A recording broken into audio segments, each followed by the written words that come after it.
Good evening students. मैंने आप लोगों को ये वाला पढ़ा दी थी है ना। आज हम लोग इधर का देख रहे हैं। यहाँ पर देखो आप लोग क्या है, गेहूं की तैयारी मतलब सॉरी गड्ढों की तैयारी। मतलब अगर हम कोई बीज बोते हैं तो उसमें गड्ढे कैसे बोना चाहिए, मतलब गड्ढे कैसे करने चाहिए उसके बारे में दिया है। ठीक है, तो देखो बड़े आकार के वृक्ष, बड़े आकार का मतलब क्या होता है, आम है, बेर है, आपको पता है बहुत बड़े होने वाले हैं तो उनको कितने कितने सेंटीमीटर में लेना चाहिए। 1 1 1 है ना, इसकी लंबाई चौड़ाई और ऊंचाई की बात है। ठीक है, कि मीटर में लेना चाहिए। मीटर, आप 1 मीटर का कपड़ा देखो तो उससे आप मतलब कि समझ सकते हो कि ये कैसा होगा। फिर वैसे ही मध्यम आकार के वृक्ष, मध्यम आकार के वृक्ष का मतलब आप सब समझ सकते हो, भिंडी होता है, बैगन होता है ना। उसको आप कैसे लगाएंगे, नींबू, संतरा, पपीता, केला, इस टाइप का।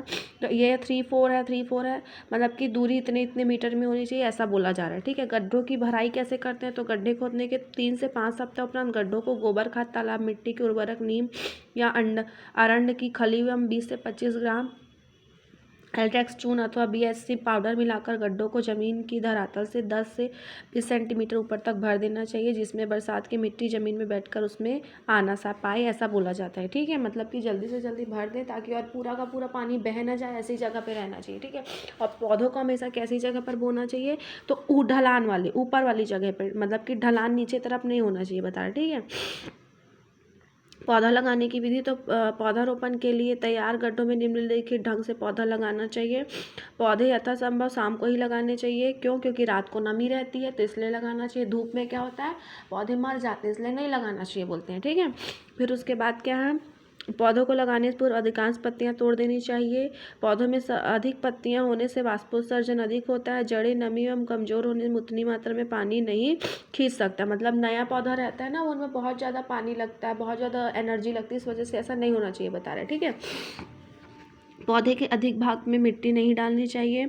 अधिक गहराई में पौधा लगाने से तना को हानि पहुंचती है और इससे पौधे गड्ढों में नहीं लगाना चाहिए। कम गहराई में लगने से जड़ें मिट्टी बाहर आ जाती है। मतलब कि बोल रहा है कि एकदम गहरा ना, एकदम ऊपर जैसे रहना चाहिए वैसे ही रहना चाहिए। ठीक है, पौधे का कलम किया हुआ स्थान अथवा मिलन बिंदु भूमि की ऊपरी सतह में ही रहनी चाहिए। इस स्थान में मिट्टी दब जाने से बिंदु सड़ने लगते हैं और पौधा मर सकता है, ऐसा बोला जाता है। पौधे को कड़ी धूप से बचाना चाहिए। बरसात थाला छिछला बनाना चाहिए, बता रहा है। ठीक है, बेसिन वगैरह रहता है ना, उस टाइप की चीज़ें बनानी चाहिए, बोल रहे हैं। अब उसके बाद है पौधारोपण हेतु चुनाव। तो चुनाव कैसे करना चाहिए, पौधे के एक तल वाले, इसको तुम लोग खुद ही पढ़ लो भाई, ये ना तुम लोग को समझ आ जाएगा कि क्या होता है क्या नहीं होना चाहिए। क्यारियों से पौधे को उखाड़ना, मतलब हमने एक रो में ऐसा क्यारी में पौधा लगाया था, अब उसको उखाड़ेंगे कैसे, तो देखो पौधे को क्यारी से उखाड़ने के लिए सावधानी आवश्यक है। इसकी जड़ों में किसी प्रकार की हानि नहीं होने के लिए इसके लिए क्यारी को हल्की सिंचाई देनी चाहिए। पौधों की तरफ चौतरफा थाला के रूप में 30 से 35 गथाई, मतलब कि पूरा जड़ सहित खींच के निकालना रहता है ना, तो इसलिए नमी होनी चाहिए। सूखा सूखा खींचोगे तो टूट फूट जाएगा, इसलिए इसे ऐसा निकालना चाहिए, बता रहे। ठीक है, पौधारोपण पद्धति, ये देख रहे हो बॉक्स देख रहे हो ना, वर्गाकार पद्धति, मतलब बॉक्स के साइज का बोल रहता है पूरा, यहाँ से यहाँ तक ऐसे ऐसे बोलना चाहिए, ऐसे बोल रहे हैं। ठीक है, किन्हीं 4 वृक्षों के बीच में वर्गाकार क्षेत्र बना जाए, जैसे कि हमने यहाँ लगाया, उसके बाद में यहाँ लगाया, फिर यहाँ लगाया, वैसे ही 4 4 के बीच में वर्गाकार इसको क्षेत्र बोलते हैं। ठीक है, फिर नेक्स्ट है ये आयताकार। आयताकार का मतलब क्या होता है, तुमको समझ आ रहा है, जहाँ जहाँ पर पॉइंट है ना वहाँ वहाँ पर पेड़ लगेंगे। इसमें भी आपको दिख रहा है त्रिभुजाकार, तो यहाँ पर पेड़, यहाँ पर पेड़, फिर यहाँ पर पेड़। यहाँ पर वर्गाकार में जहाँ जहाँ पर पॉइंट है वहाँ वहाँ पर पेड़ होंगे, तो इसी को क्या बोला जाता है, वर्गाकार, त्रिभुजाकार। और ये षटभुजाकार पद्धति, मतलब कि जहाँ पर गार्डन में मोस्टली देखा जाता है इस टाइप का, कि यहाँ पर ऐसा पेड़ लगा, इसको षटभुजाकार पद्धति बोलते हैं।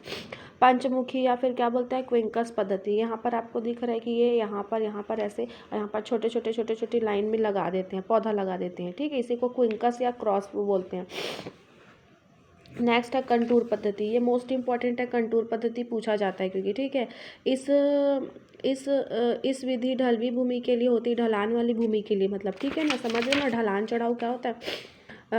इसमें भूमि को ढाल के अनुसार वृक्ष लगाए जाते हैं। इसमें वृक्ष से वृक्ष तथा कतार से कतार बीच की दूरी निश्चित नहीं होती है। ये देखो ऐसे ऊपर फिर नीचे फिर ये ऐसा निश्चित नहीं है, लेकिन इसी को कंटूर पद्धति बोलते हैं। ठीक है, नेक्स्ट है सब्जियों की खेती। सब्जियों की खेती कैसे करनी चाहिए उसके बारे में, ठीक है। तो देखो, भारत एक विशाल देश है, इसके विभिन्न भागों में मृदम जलवायु पर्याप्त भिन्नता पाई जाती है। मतलब कहीं काली मिट्टी है, कहीं दोमट मिट्टी है, कहीं चिकनी मिट्टी है, कहीं कोई मिट्टी है, मतलब वही विविधता अलग अलग पाई जाती है, ठीक है। इसी कारण यहाँ अलग अलग भागों में भिन्न भिन्न मौसमों में अलग अलग प्रकार की साग सब्जियाँ और तरकारियाँ, मतलब वही सब्जियाँ ही होती है, उत्पन्न की जाती है। तरकारियों में आवश्यक पोषक पदार्थ क्या होते हैं? कार्बोहाइड्रेट, प्रोटीन, वसा, तेल, विटामिन, खनिज लवण, पर्याप्त जल होनी चाहिए। जैसे हमारी बॉडी को चाहिए रहता है, वैसे पेड़ पौधों को भी चाहिए रहता है। अंततः मानव समुदाय अपने दैनिक जीवन में इनका उपयोग करते हैं। भारत कृषि प्रधान देश है। यहाँ लगभग 25 लाख हेक्टेयर भूमि सब्जी उत्पादन किया जाता है, जिसमें लगभग 200 लाख टन तरकारी उत्पादन प्रतिवर्ष होता है, मतलब हर साल होता है। संतुलित आहार के लिए औसतन प्रति व्यक्ति प्रतिदिन भोजन में 200 से 250 ग्राम तरकारियों का होना आवश्यक है, बताना, ठीक है। तरकारियों के वर्तमान उत्पादन के अनुसार प्रतिदिन व्यक्ति को प्राप्त तरकारियों की मात्रा लगभग 80 ग्राम है। मतलब कि देखना चाहिए हमको इतना, लेकिन मिल ही कितना पाता है? इतना, 80 ग्राम ही मिल पाता है, बोल रहे हैं, ठीक है।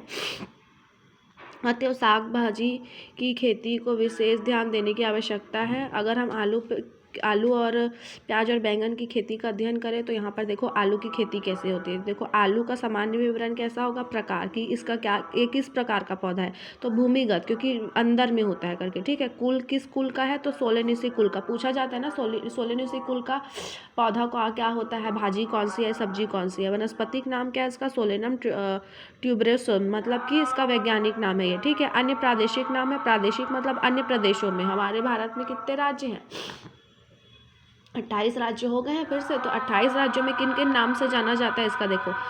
हिंदी, असमी, बंगाली, उड़िया में क्या बोलते हैं? आलू बोलते हैं। गुजराती में पपेटा, कन्नड़ में आलूगड्डे और मलयालम एवं तमिल में उरलोक्की झोंगू, तेलुगु उरुलागुड्डा, मराठी में बटाटा। मतलब यहाँ पर देख सकते हो कि एक आलू के इतने खतरनाक नाम होते हैं जो हमको लेने भी नहीं आएंगे, ठीक है। तो ये होता है प्रादेशिक नाम, मतलब अलग अलग राज्यों में क्या जाता है। जन्मभूमि एवं वितरण, मतलब ये कहाँ से आया है, एक्चुअल में ये कहाँ का पौधा है, भारत में आया है कि किसी विदेश से आया है, इसकी बात हो रही है, ठीक है। तो देखो, आलू की उत्पत्ति स्थल दक्षिण अमेरिका के पेरू एवं चिली माने जाते हैं। एक देश के नाम है ना, पेरू एवं चिली। आउथी के अनुसार भारत में आलू की खेती सर्वप्रथम मेजर यंग द्वारा देहरादून की पहाड़ियों में, सबसे पहले देहरादून में, अपने भारत में देहरादून में, और दुनिया की बात हो रही है तो दक्षिण अमेरिका के पेरू एवं चिली में उगाया गया था, बोला, ठीक है। भारत में आलू का उत्पादन कुल 81 लाख टन है, बता रहे, ठीक है। ये कब की रिपोर्ट बता रहे हैं? 1970 की रिपोर्ट बता रहे हैं। अभी तो मतलब आप काउंट ही नहीं कर सकते हो, नेट पे चेक करना कितना है। ये पूरे स्टेट के नाम दिए हैं कि कहाँ कहाँ ये पाया जाता है। यहाँ पर देखो फिर क्या दे रहे हैं। आलू के प्रमुख उत्पादक प्रदेश है, मतलब कौन कौन से प्रदेशों में? छिंदवाड़ा, सरगुजा, ग्वालियर, सागर, रायगढ़ तथा सतना जिले में आलू का उत्पादन क्या होता है? अधिक होता है। आलू के कंद को सब्जी के रूप में तथा चिप्स आदि का उपयोग किया जाता है, तो सभी को pता है। जलवायु, मतलब मौसम कैसा होना चाहिए इसके लिए? आलू मुख्यतः शीतकालीन सब्जी है, मतलब ठंड वाली सब्जी, इसके लिए ठंडी जलवायु उत्तम होती है। फिर भी अलग अलग प्रजातियों के आधार पर इसकी खेती अलग अलग स्थानों में भिन्न भिन्न मौसमों में की जाती है। ये फ़ारेनहाइट है ना, इसको डिग्री सेल्सियस मत समझना, ताप के अलग अलग मापन होता है, तो इसमें फ़ारेनहाइट में दिया गया इसका ताप, ठीक है। भूमि, जो मिट्टी होती है वो कैसी होनी चाहिए? तो आलू भूमिगत कंद है, तो कंद के उचित विकास के लिए मिट्टी भुरभुरा होना आवश्यक है। इसके लिए दोमट मिट्टी मोस्ट इंपॉर्टेंट। कौन सा है आलू के लिए? कौन सी मिट्टी? दोमट मिट्टी या भुरभुरी मिट्टी मानी जाए। इसका pH मान 5.6 से 6.4 के बीच में होना चाहिए, बता रहे हैं, ठीक है। देख लो, ये सब टेस्ट करके ही बोया जाता है ना सब्जी भाजियों को। मिट्टी में जल निकास अच्छा होना चाहिए, मतलब वहाँ पानी जमा नहीं होना चाहिए। उन्नत प्रजातियाँ कौन कौन सी? अलग अलग प्रजातियों की होती है ना, क्योंकि आलू भी तो कभी गुलाबी आलू होती है, हरी आलू होती है। देसी जातियाँ कुफरी सिंदूरी, कुफरी चंद्रमुखी, कुफरी ज्योति, कुफरी सीतमान। पहाड़ी जातियाँ क्या? Up to date military special आदि है, बता रहे हैं, ठीक है। आलू की प्रजातियाँ। भूमि की तैयारी कैसी होती है? तो आलू को क्या करते हैं? आलू की खेती के लिए भूमि को 2-3 बार जुताई कर, मतलब उबड़ खाबड़ मिट्टी को अलट पलट देना चाहिए, बता रहे, ठीक है। और उसमें पहले से ही दीमक लग जाए इसके लिए पहले से दवाई डालते हैं, BHC डालते हैं, और ये जो भी है उसको मिला देते हैं और क्यारी तैयार करते हैं। समय इस बात का ध्यान रखना चाहिए कि सिंचाई का पानी सभी स्थानों तक पहुँचे, एक ही जगह ना हो, ठीक है। खाद एवं उर्वरक की बात हो रही है, तो सभी में खाद एवं उर्वरक डालना चाहिए। क्या क्या डालते हैं यहाँ पर आप देख रहे हो। गोबर, फास्फोरस, पोटास पूरी तरह से मिलनी चाहिए, ठीक है। और कब कब डालना चाहिए ये भी दिया है कि मात्रा भूमि की पोटास की मात्रा नाइट्रोजन की 1/3 की भूमि के तैयार के समय देना चाहिए, 1/3 नाइट्रोजन उर्वरक बोने के 30 दिनों के बाद देना चाहिए, और 1/3 नाइट्रोजन में मट्टी चढ़ाते समय मतलब जब पाटते हैं तब उस समय सिंचाई के भाग में देना चाहिए। बुवाई कैसे करते हैं इसको हम लोग बाद में पढ़ेंगे। ओके।